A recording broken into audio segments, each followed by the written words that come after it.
দেখে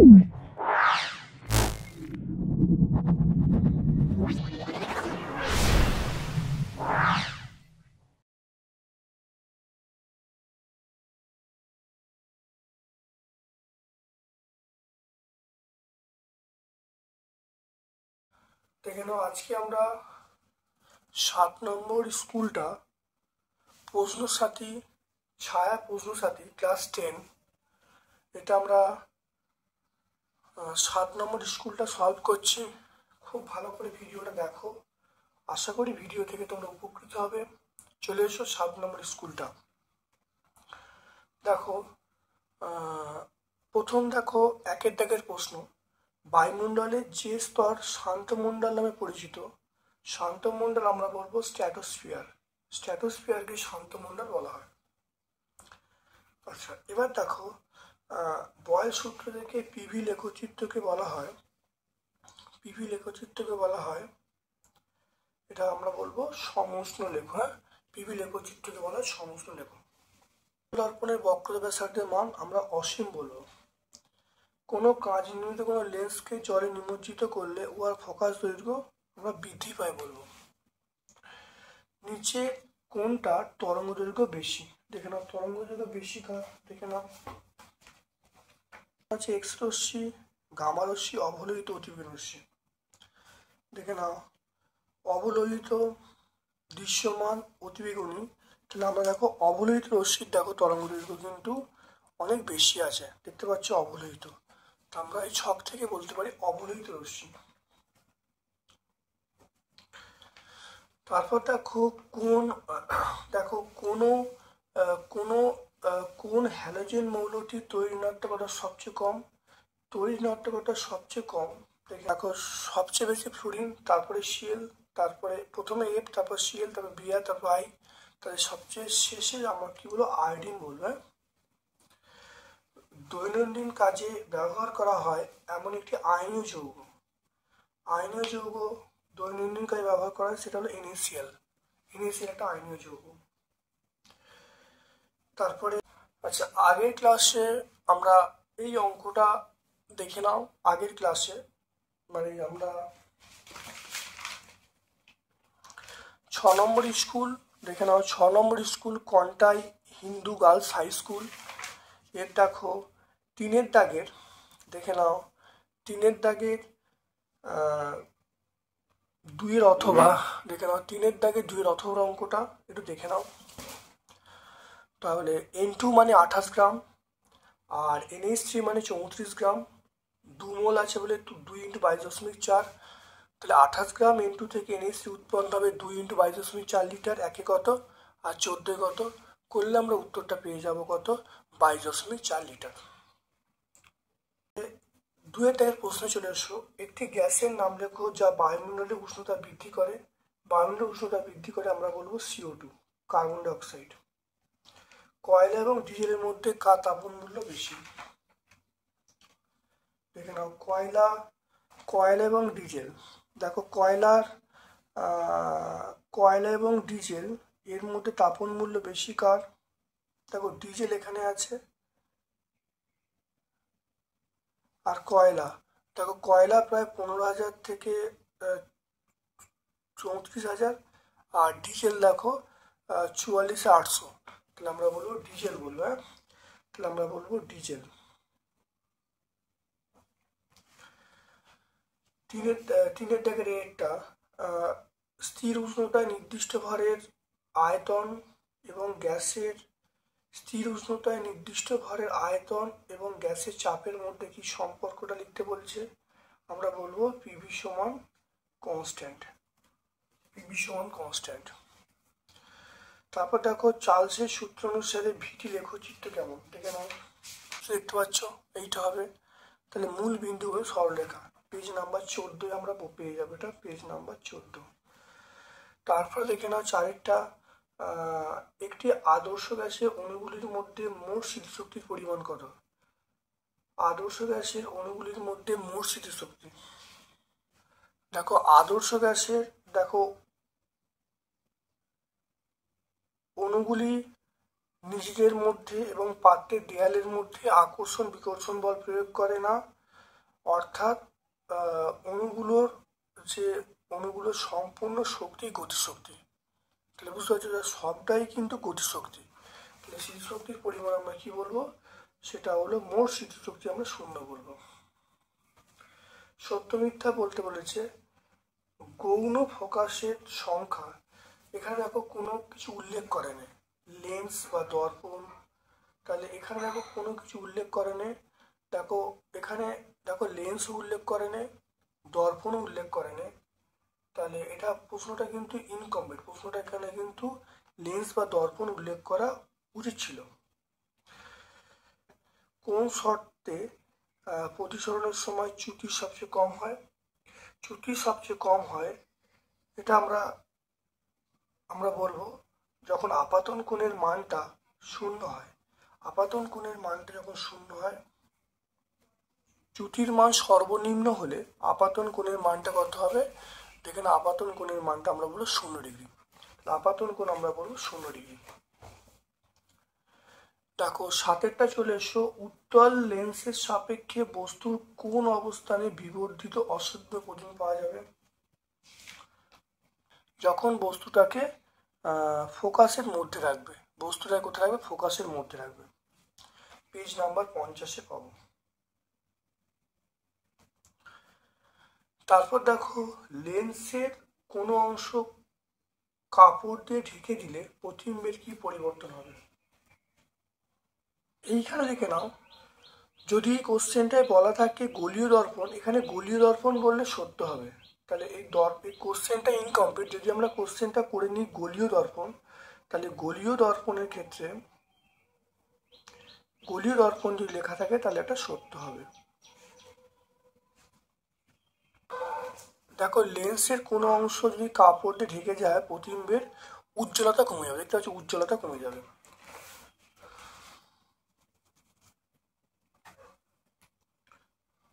তাহলে উজ্জ্বলতা কমবে। তারপর দেখো সর্বোচ্চ আয়নীয়ন শক্তি সম্পন্ন মৌলটির নাম এবং চিহ্ন। হিলিয়াম। হিলিয়াম বলবো, এইচই বলবো। এরপর দেখে নাও এ বি সি মৌলগুলোর পারমাণবিক সংখ্যা 3, 11, 19। 3, 11, 19 বি এর সঙ্গে ক্লোরিনের বিক্রিয়ায় সমযোজী না তৈজীব উৎপন্ন হয়? 11 মানে বি মানে 11, 11 মানে 11 নির্দেশ করছে সোডিয়াম। তাহলে সোডিয়ামের সঙ্গে ক্লোরিনের বিক্রিয়ায় সেটা NaCl উৎপন্ন হবে। NaCl অবশ্যই আমরা বলবো তড়িৎযোজী। NaCl আমরা কি বলবো? NaCl হলো তড়িৎযোজী। BF3 যৌগে কোন মৌল অষ্টক পূর্তি হয়েছে? তাহলে অক্টেট পূর্ণ হয়েছে আমরা ফ্লুরিন বলবো। ফ্লুরিনটার অক্টেট পূর্ণ হয়েছে। এরপর চলে এসো, দেখো কৃষিকাজের ওপর গ্লোবাল ওয়ার্মিং এর প্রভাব ব্যাখ্যা করতে বলছি।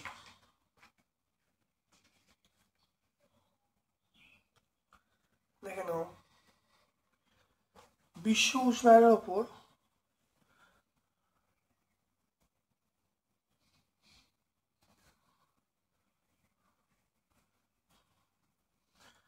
এখানে দেখে নাও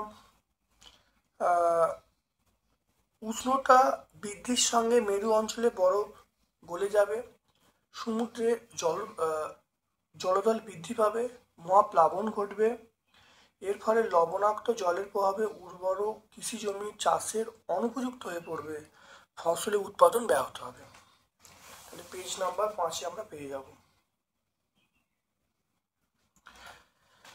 দেখো তারপর একটা চার্লসের সূত্র থেকে পরম শূন্যতার মান নির্ণয় করতে বলছেন। দেখে নাও চার্লসের সূত্র এইটা। চার্লসের সূত্র থেকে দেখো পরম শূন্যতার মান। দেখো স্থির চাপে -200 তাপমাত্রায় গ্যাসের আয়তন 0 হয়। এই পরম শূন্য তাপমাত্রা বলবো। পেজ নাম্বার 13 আমরা পাবো। পরে চলে এসো আদর্শ। দেখো আদর্শ গ্যাসের আচরণ থেকে বাস্তব গ্যাসগুলির বিচ্যুতির কারণ।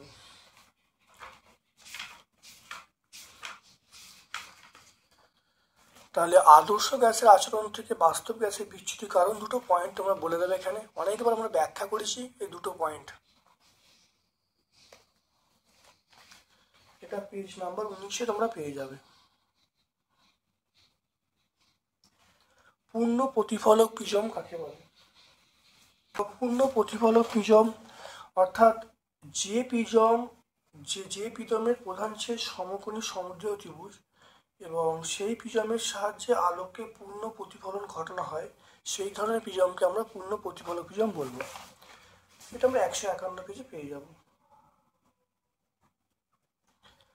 দীর্ঘ দৃষ্টির কারণগুলো কি কি? দৃষ্টির কারণগুলো দেখে নাও। ফোকাস দৈর্ঘ্য বেড়ে যাবে আর অক্ষিগোলকের আকার কিন্তু কমে যাবে। Page number 54। তারপর দেখো মৌলের তড়িৎ ঋণাত্মকতা কাকে বলে? অর্থাৎ অন্য কোনো মৌলের পরমাণুর সঙ্গে সমযোজী বন্ধনে আবদ্ধ থাকা অবস্থায় বন্ধন সৃষ্টি ইলেকট্রন জোড়কে কোনো পরমাণু নিজের দিকে আকর্ষণ করার ক্ষমতাকে আমরা বলবো তড়িৎ ঋণাত্মকতা।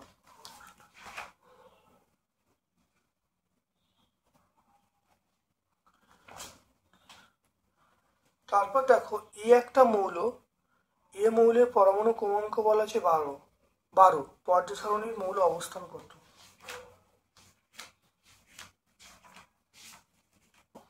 দেখো বলা আছে 12, দেখতে পাচ্ছ পরমাণু ক্রমাঙ্ক 12, তাহলে 2 নম্বর শ্রেণী 3 নম্বর পর্যায়, 99 পেজ। আয়নীয় যৌগ সমবয়বতা দেখায় না কেন? দেখে না আয়নীয় যৌগের ক্ষেত্রে ক্যাটায়ন অ্যানায়ন স্থির তাড়িতে কুলম্বীয় বলের দ্বারা আবদ্ধ হয়, ফলে শক্ত কেলাস গঠন করে, আর এই জন্যেই কিন্তু আয়নীয় যৌগগুলো সমবয়ব ধর্ম প্রদর্শন করে না।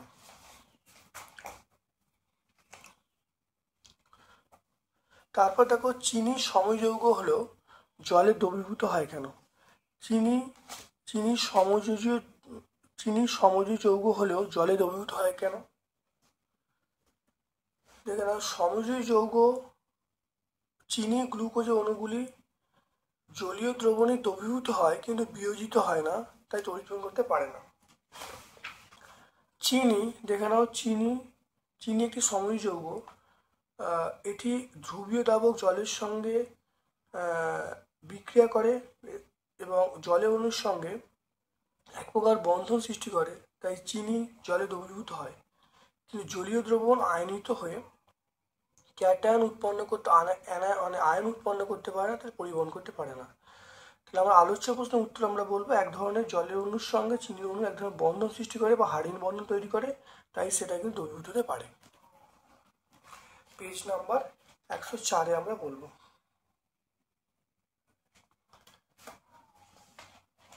পেজ নাম্বার 104-এ বলবো। 4-এর দাগে রেখে চলে এসো। বয়েল এবং চার্লসের সূত্র প্রতিষ্ঠা করতে বলছে। বয়েল এবং চার্লসের সূত্র।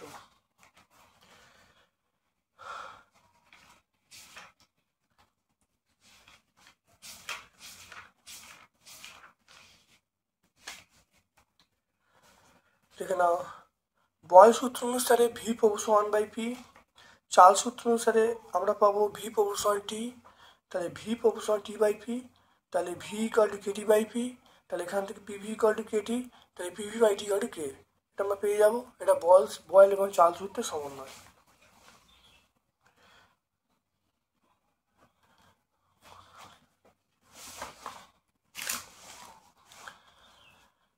তারপর দেখো 300 কেলভিন উষ্ণতায় 75 সেমি পারস্তম্ভের চাপে কিছু পরিমাণ গ্যাসের আয়তন 150 সেমি কিউব, যদি উষ্ণতা 700 সেন্টিগ্রেড করা হয় এবং চাপ 95 সেমি হয়, তাহলে গ্যাসের আয়তন কত হবে? দেখে নাও।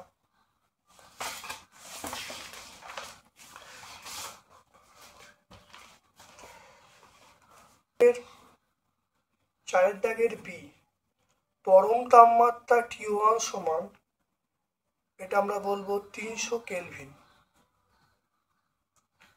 চাপটা P1 সমান আমরা বলবো 75 সেমি এইচজি। আয়তনটা V1 সমান 150 সেমি কিউব। তাপমাত্রা, অন্তিম তাপমাত্রা T2 সমান, এটা হলো 47 প্লাস 273।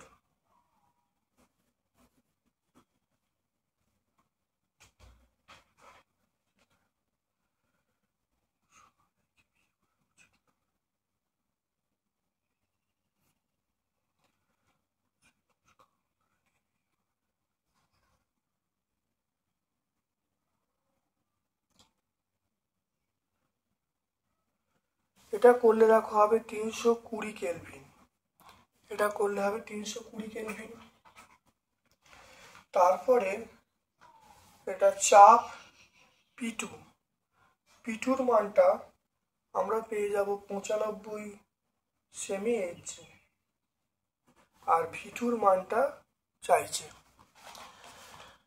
দেখে নাও, তাহলে এখান থেকে যে সূত্রটা হবে সেটা হলো P1 V1 বাই T1 সমান আমরা বলবো P2 V2 by T2। P1 এর মান দেখো এখান থেকে পাচ্ছি 75, V1 এর মান 150, T1 এর মান 300 সমান P2র মান 95, V2র মান চাইছি, আর T2র মান আমরা বলবো 320। দেখে নাও, তাহলে এখান থেকে আমরা দেখো V2র মানটা বার করছি, তাহলে এইটার সঙ্গে এটা গুণ হবে আর এই পোর্শনটা নেমে যাবে। তাহলে V2 সমান দেখো আমি বলছি, দেখো এইটার সঙ্গে এটা গুণ হচ্ছে, তাহলে 75 ইন্টু 150 ইন্টু 320 এটা হলো, আর এইটা নিচে নেমে যাবে, তাহলে 300 ইন্টু 95। শূন্যগুলো কেটে দাও, শূন্য কেটে দাও, এটা কাটলে কত হবে, এটা 3 হবে, 3 হবে। এটা কাটলে কত, 3 5 15, 5 হবে, এটা 5 হবে।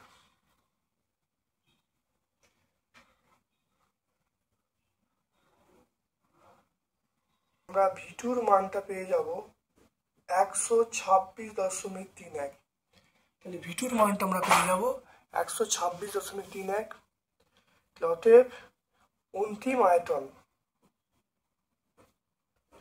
126.31 সেমি কিউব।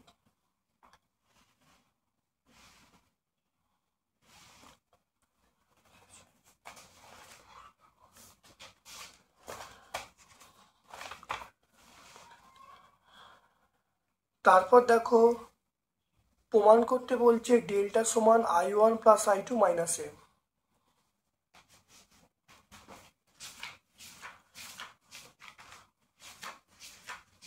দেখে নাও, এই প্রমাণটা খুব ভালো দেখে নাও, এটা হলো ডেল্টা সমান I1 প্লাস I2 মাইনাস এ। এটা পেজ নাম্বার 45 আমরা পেয়ে যাব।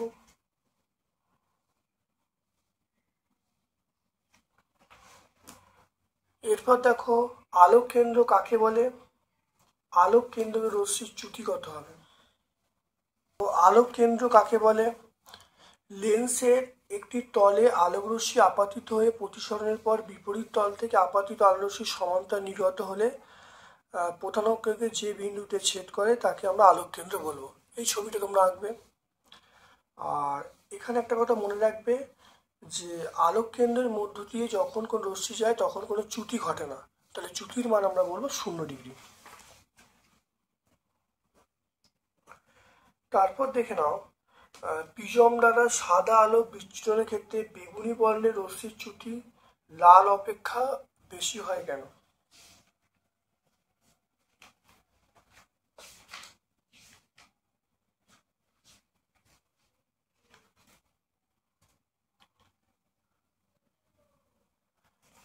দেখে নাও, বেগুনি দেখে নাও, বেগুনির দেখো চ্যুতি সবচেয়ে বেশি হচ্ছে, লালের কম হচ্ছে, কারণ বেগুনির তরঙ্গ দৈর্ঘ্যটা অনেক কম হয়, তার তরঙ্গ দৈর্ঘ্য কম হওয়ার জন্য বিচ্যুতি বা চ্যুতিটা বেশি ঘটে।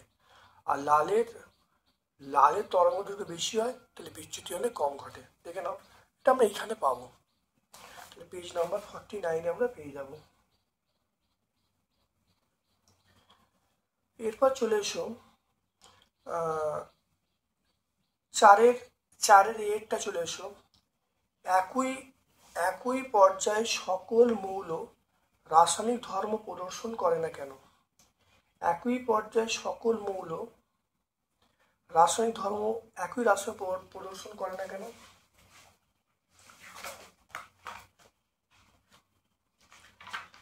দেখে নাও, ধরো এই পর্যায়ে, তাহলে একই পর্যায়ে সকল মৌলের দেখো প্রোটন সংখ্যা সমান নয়। তা ধরো কোন একটা পর্যায়ে তুমি ধরে নাও, দেখো প্রত্যেকটা মৌলের কিন্তু প্রোটন সংখ্যা কিন্তু আলাদা। তাহলে প্রোটন সংখ্যা আলাদা হওয়ার জন্য তাহলে কিন্তু রাসায়নিক ধর্ম এক হওয়া সম্ভব নয়। তাহলে রাসায়নিক ধর্ম এক তখনই হবে যখন তাদের প্রোটন সংখ্যা সমান হবে। তো যেহেতু একই পর্যায়ে বিভিন্ন মৌলের প্রোটন সংখ্যা আলাদা, তাই রাসায়নিক ধর্ম আলাদা হয়। মেন্ডেলিভের পর্যায় সারণীর ত্রুটি লিখতে বলছে। মেন্ডেলিভের পর্যায় সারণীর ত্রুটি দেখে নাও। এখানে অনেকগুলো পয়েন্ট আছে, তোমরা এর মধ্যে থেকে একটা দুটো পয়েন্ট এখানে বলে দেবে। পেজ নাম্বার 98-এ আমরা পেয়ে যাব। তারপর দেখো, মৌলের পর্যাবৃত্ত ধর্ম বলতে কি বোঝো, এটি উদাহরণ দিতে বলছে।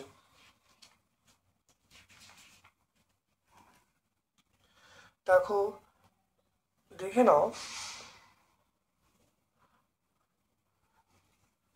তাহলে পর্যায় সারণীর বাম থেকে ডানে গেলে বা শ্রেণী বরাবর ওপর থেকে নিচে নামলে কয়েক মৌলগুলোর ধর্মের পরিবর্তন ঘটে। যেমন পরমাণুর আকার, তারপরে চরিত্র, তারপরে আয়নীয় শক্তি, তড়িৎ ঋণাত্মকতা, এগুলো চেঞ্জ হয়। এইগুলোকেই আমরা বলবো পর্যায় ধর্ম। তবে মৌলের বর্ণ, গন্ধ, তেজস্ক্রিয়তা এগুলো পর্যাবৃত্ত ধর্মের মধ্যে পড়ছে না।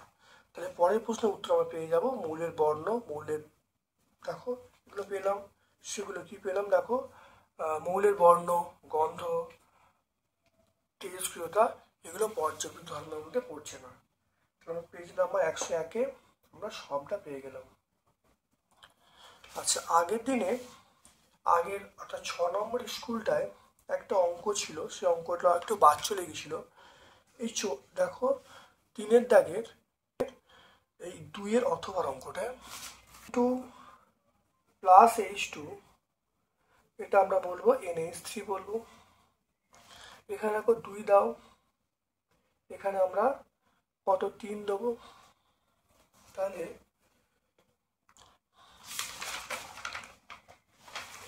N2 মানে আমরা বলবো 28 গ্রাম, আর 2NH3 এটা আমরা 17 বলবো। তাহলে এটা আমরা কত বলবো, 34 গ্রাম বলবো। দেখো 2NH3 মানে 2 × 17 মানে 34। তাহলে এবার চলে এসো আলোচ্য প্রশ্নে। দেখো অঙ্কটা মানে 14 গ্রাম, এখানে বলা আছে 14 গ্রাম ইন্টু 14 গ্রাম ইন্টু হাইড্রোজেনের সঙ্গে বিক্রিয়া করে 14 গ্রাম ইন্টু হাইড্রোজেনের সঙ্গে বিক্রিয়া করে এসটিপিতে কত আয়তনের অ্যামোনিয়া উৎপন্ন করবে। তাহলে আয়তন বলা আছে, তাহলে এটা 34 গ্রাম। 34 গ্রাম মানে আমরা বলবো 2 × 22.4 লিটার। তাহলে 28 গ্রাম ইন্টু থেকে অ্যামোনিয়া উৎপন্ন হয় 2 × 22.4 লিটার। আর 1 গ্রাম N2 থেকে অ্যামোনিয়া উৎপন্ন হয়, তাহলে 2 × 22.4 বাই 28। আর কত বলা আছে, এখানে বলা আছে 14, দেখে নাও 14 গ্রাম। তাহলে 14 গ্রাম থেকে দেখে নাও, তাহলে 2 × 22.4 ×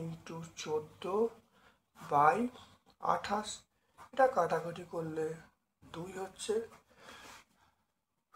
তাহলে উৎপন্ন হলো 22.4 লিটার। তাহলে দেখে নাও, তাহলে আমরা অ্যান্সার পেয়ে গেলাম 22.4 লিটার। আজকে আমরা এখানে তাহলে ভিডিওটা শেষ করছি। আমার পক্ষ থেকে সকলকে ধন্যবাদ এবং শুভকামনা জানাচ্ছি।